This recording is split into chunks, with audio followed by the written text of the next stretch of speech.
There are striking findings in a new study on the HPV vaccine. The CDC said Wednesday HPV infections among teenage girls have dropped by more than half.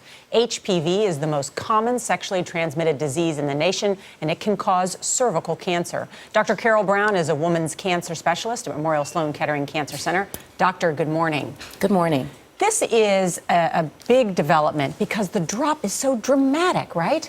Yes, this is actually it's a huge breakthrough. It's the first evidence that we have that using the HPV vaccine in teenage girls in the United States is really effective. And yet so few teenage girls have had this vaccine, right?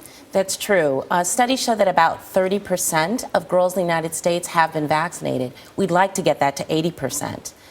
Do you think this has the ability to wipe out HPV or reduce it to just very low levels once more people are vaccinated? Well, if we could get the vaccination rates up, if we could vaccinate up to 80% of girls in the United States, we absolutely could almost wipe out cervical cancer. Cervical cancer. About 70 to 80% of cervical cancers are caused by the HPV virus. So if we could vaccinate all these girls, we would be able to wipe it out. And not just girls.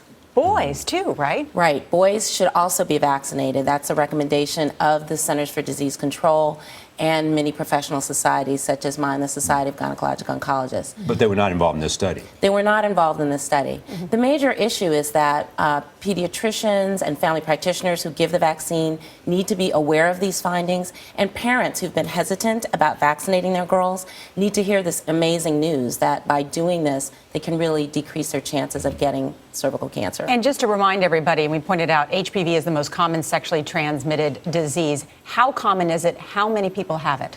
It's estimated that about 79 to 80 million people in the United States are infected, but about 14,000 women a year get cervical cancer, and about 4,000 of them will die. And if we could vaccinate 80% of girls, we would save about 50,000 lives.